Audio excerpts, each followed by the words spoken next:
Here with this week's hottest stories in the investment world, this is Zach's Friday Finish Line. Hello, and welcome to the Zach's Friday Finish Line. I am Ryan McQueenie, a content writer here at Zach's, along with one of our editors, Maddie Johnson.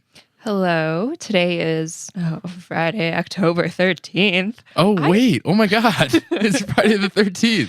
I didn't even think about that. Don't remember the last time it was Friday the 13th. How often does that happen? Do you know? Like in a calendar year? I probably should know. I don't think it happens every year even, to be honest with you. Yeah. I have no idea. And in October? Spooky. Okay. Very spooky. Very spooky. But anyways, we are here once again to recap this week's biggest stories in the investment and financial world. Yes, the stories don't stop regardless of the spookiness.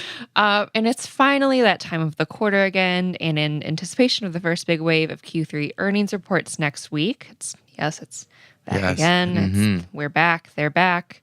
I was going to try and quote a Backstreet Boys song, but I couldn't remember the lyrics, so I'm just going to forget it. We'll be doing a very special earnings preview episode today. Yeah, that's right. Our big financial firms really kicked off the season this week, and then now into next week, we'll move into a stretch of the Q3 reporting season that includes some of our favorite consumer brands. Next week in particular, we will see reports from 70 S&P 500 companies, so we're really heating up. Today, we have selected just 3 of these companies to look at, and we're going to be doing a full preview. So just as a heads up, investors can always plan out their earnings season using the Zach's earnings calendar. I know Ryan and I, we use it a ton during the earnings season just to plan out articles and use it as a quick tool to check earnings data. And it can be found on zax.com/earnings. Definitely a great tool.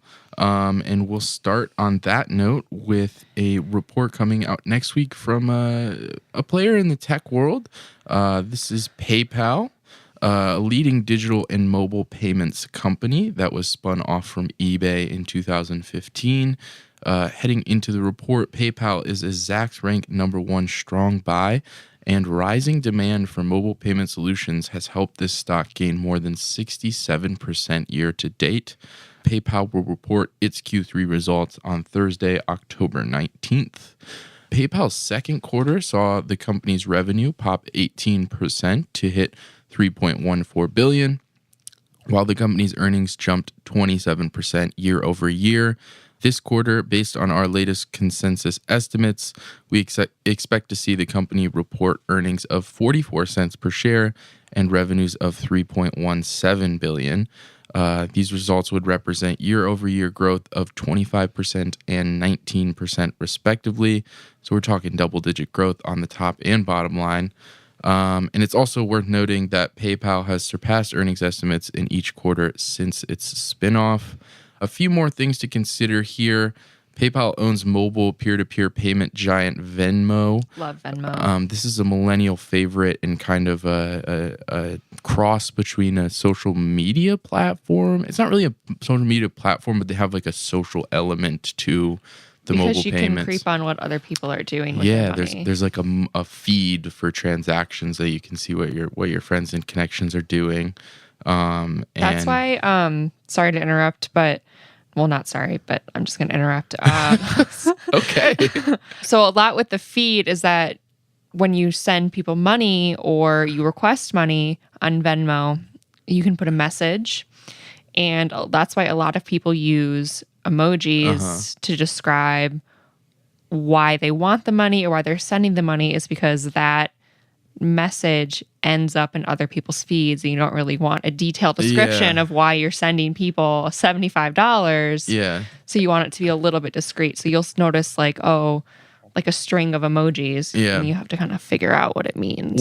What's fun is about, I've been a Venmo user for as long as I can remember, which has only been a couple years, but since I really heard about it the first time. And what's cool is they definitely recognized that emoji thing. And now if you type in like rent, I do the rent for me and my roommates. So they Venmo me the rent money and I'll just type in rent and then it'll give me the option of changing it into an emoji. Oh. And so it'll be a house emoji and then like a dollar sign emoji or something like that. It'll just Clever. auto do it.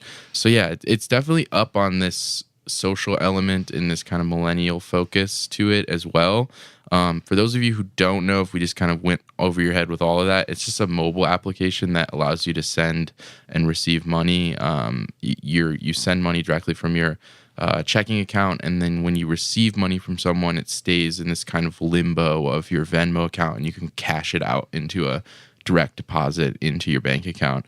As far as I know, works with all major US banks. I'm not exactly sure what the international options are, but it's super convenient, and it's similar to like a Chase Quick Pay or what Snapchat even does with Snap Cash. And Square has an option like that too. I've used that. It's very convenient and nice as well. And PayPal owns Venmo, as we said, and it has experienced massive year-over-year growth, especially as far as amount of transactions. It's not necessarily a earnings driver yet, but user activity and transactions activity has certainly been expanding this year.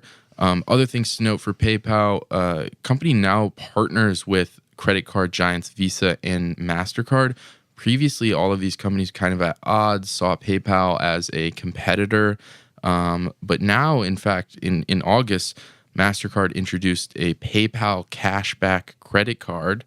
And this is just one of many new partnerships and ideas PayPal has been introducing. The company has struck deals with over 20 new partners over about like the past year and a half. So it'll be interesting to get any updates about these partnerships and whether or not they are actually resulting in tangible results. But certainly a trend that has been going on now for quite some time for PayPal is partnering up with different companies and trying to leverage these partnerships into further growth. We know mobile payments is a booming industry, but it's also very crowded. There's plenty of competitions, and investors should always be aware of the fact that risks like foreign exchange headwinds will always be present for PayPal. However, the company has no long-term debt and had earlier this year had cash and short-term investments of $4.1 billion. So we're talking about a very strong financial position. Still, however, shares of PayPal are now hovering near their all-time high, so it's a possibility that upside potential in the wake of even what could be a great report might be limited as investors are hesitant to break shares much higher than the peak. But yeah, this is one I'm excited for. We're always talking about mobile payments, and it will definitely be interesting to see whether we can see continued double digits top and bottom line growth. Another one kind of on the opposite end of the spectrum, actually not definitely on the opposite end of the spectrum. As far as this quarter, Maddie, I'll bounce it over to you for United. Yeah, so United Airlines, it's been it's been a rough stretch for the airline, which is just starting to recover from its disastrous PR nightmare related to the forceful removal of a ticketed passenger, which we all remember that video. Mm-hmm. When Hurricane Harvey decimated Houston, which is its second largest hub, its largest hub is here in Chicago. United will report its earnings on October 18th.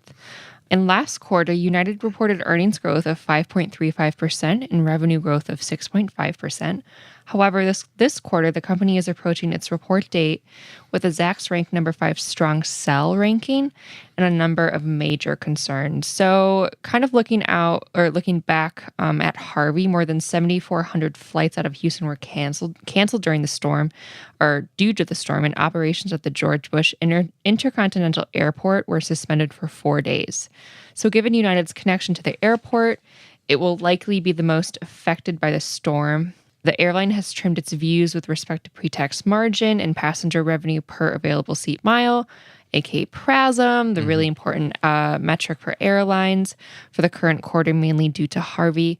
Based on current consensus estimates, United is expected to report earnings of $1.87 per share and revenues of $9.84 billion. These results would represent year-over-year slumps of nearly 40%.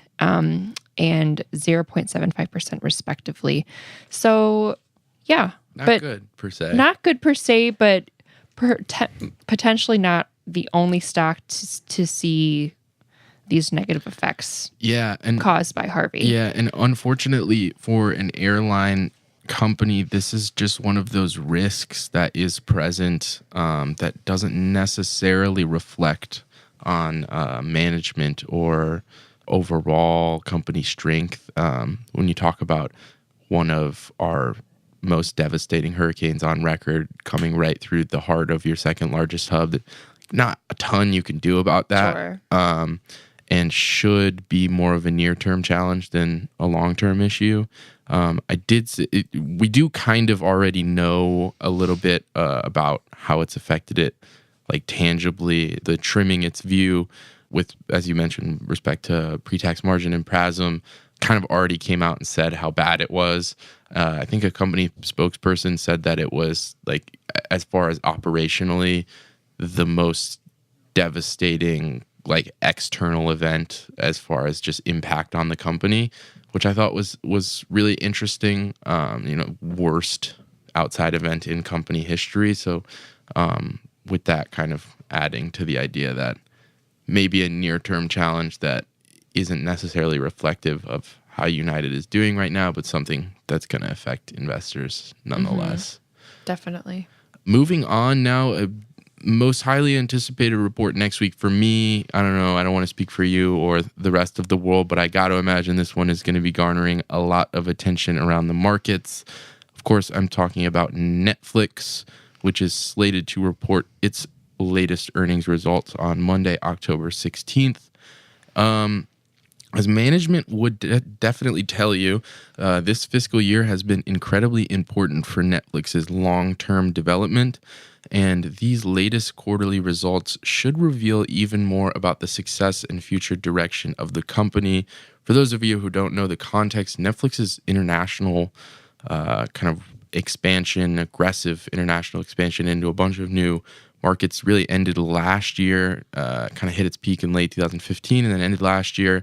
And now it's all about improving margins, gaining international customers, and kind of working to flesh out that original content library. As we know, something like 50% of is that Reed Hastings' goal is to get 50% of the library as original content by 2020. I think so. I mean, Yeah. They better improve some of it, to be honest. Moving more in an HBO direction than maybe we would have expected a couple years ago. Last quarter, Netflix missed the Zacks consensus estimate for earnings for the first time since 2010. Kind of a surprising earnings miss. One of these companies that had a long track record of always beating estimates. But nonetheless, shares popped on the back of better than expected subscription numbers. So even though management said, focus less on the subscription numbers, that was what we focused on at the end of last report. The stock is now up nearly 60% year to date and carrying plenty of momentum into its report. PayPal, as we talked about earlier, Netflix, we're talking about some of the hotter tech stocks all year. The latest Zacks consensus estimate is calling for earnings of 32 cents per share this quarter. This result would represent growth of about 165% from the 12 cents posted in the prior year quarter. Total revenues are expected to be $2.97 billion, and that would mark a 30% year-over-year improvement. So by definition, Netflix still kind of an exciting earnings pick, a very exciting earnings pick. Yeah. Growth pick, I should say. Yeah, definitely based on these numbers. So we also wanted to highlight a few estimates from our exclusive non-financial metrics estimate file. These estimates are updated daily and are based on the independent research of expert stock analysts. And you can find out more about them at zacks.com/non-financial metrics. Yeah, I don't know if we've talked about the NFMs on the show before. The first time. And according to our exclusive non-financial metric estimates, NFMs, Netflix is expected to report net domestic streaming additions of 779,000 and net international streaming additions of 3.67 million. This would total about 4.45 million net adds for the quarter, which is below the 5.2 million net net ads reported in the most recent quarter. So based on our latest estimates, we expect to see Netflix report international streaming revenues of $1.307 billion, which would represent growth of 3.25% from the $853 million seen in the year-ago period. So... Yeah. So when we're looking at 30% overall improvement to revenues, we're seeing that mainly being driven by that international segment. And other things to look out for is also going to be international margins, and whether the company has kind of settled into that rapid expansion we talked about. Yeah, I mean, I feel like Netflix is now officially one of the probably 5 or 6 or 7 most anticipated tech reports of the season. Definitely a leader in this video streaming world that is now like just insanely crowded. But kind of should be a bellwether. Still can't win the top drama Emmy though. We'll see if mic drop. We'll see if that Hulu did that first. Which, like, do we talk about that enough? I don't know. Do we talk about The Handmaid's Tale is one of the best shows I've ever watched. I mean, for being honest. But it's interesting though that that's not the conversation, right? Isn't it? I mean, if we're talking about getting to 50% original content by 2020, which is something that Reed Hastings has mentioned. You know, I like my Reed Hastings as well. Should we, instead of quantity, be talking about quality? Yeah. I don't disagree with you. I don't necessarily disagree with you. House of Cards, it was good. Kind of sputtered out. A little bit, but let's be real. Robin Wright is a boss. She is a boss. Sure. Kevin Spacey is amazing in almost everything he does, but the writing is like, what is happening? I still watch it because I'm invested. Yeah. I never got on the Orange is the New Black train. I love The Crown, though. That's one of my favorite new Netflix shows. Help me out. I'm in the same boat with you, though, where I'm like just currently not watching a ton of Netflix shows. But those are the only 3 that I can They've like. really doubled but those down are like on their original comedy. Like the 2, those 2 are their year. originals. Yeah. And The Crown is their like latest award circuit edition. Yeah, you're right. I would say that they have. Stranger Things. Yeah, definitely Stranger Things. One of my favorites. It's coming back this month. Next week, I think. Yeah, right, definitely in time for Halloween. Yeah. Yeah, no, I'm in your same boat as far as this. I'm kind of out on the Netflix originals right now. But if we're looking at where the growth is coming from, Hold on. I will say they have a movie coming out this fall, just in time for Oscar season. It's called Mudbound. Is it an Oscar bait? It is 100% an Oscar bait movie. Love it. But now, this is the thing with Netflix, is that if this movie can turn the tide for Oscar voters, because remember when Beasts of No Nation came out? Yeah. And Idris Elba was like the talk of the town. Like, will he get a nomination? He didn't. It didn't get any nominations because it was streaming on Netflix. Yeah. But this movie looks amazing. It has Carey Mulligan in it. It has, it's by D. Rees. I don't know if he directed or wrote it. And Garrett Hedlund. Cool. Yep. But it looks really good. So it'll be interesting to watch how this film performs during the Oscar season. It got rave reviews at whatever festival it premiered at. Oh yeah, we just went through movie festival season. Yeah. So. But I think you're touching on a good point though, as far as Netflix's legitimacy in this movie production world, where when Beasts of No Nation came out, it was like, oh god, who's this annoying kid in the they don't do it the traditional way. Yeah, they stream it on their platform. Amazon has their Amazon Studios, right? Last year with Manchester by the Sea, it did great. It's a fantastic movie, but they screened it in the theaters like a traditional movie studio did or would. Netflix won't do that. Yeah, and I'm on the same. That's why Oscar voters and Hollywood is like so against Netflix as a platform. Yeah, it goes against what they do. I totally agree with you, and like I said, I'm in the same boat as not just kind of being out on Netflix originals right now. Some of the stuff they've done with comedy over the past year has interested me and kind of proves again that they're headed down that HBO route, which like is a good blueprint to follow, I think, long The term. Dave Chappelle special was amazing. I liked the Louis C.K. special. I never watched the Amy Schumer one. But to kind of bring this back to some of the now we're growth getting off metrics, to bring this back to some of the growth metrics we're talking about, I almost want to say that, like, unfortunately, our opinion and the kind of demographic and audience that we fall into, like, doesn't really matter right now for as far as main focus and direction of the company. Because when you're talking about trying to get this international foothold and focusing on margins there, you're talking about, okay, the primary focus is operating efficiently internationally, which doesn't really say anything about U.S. content library.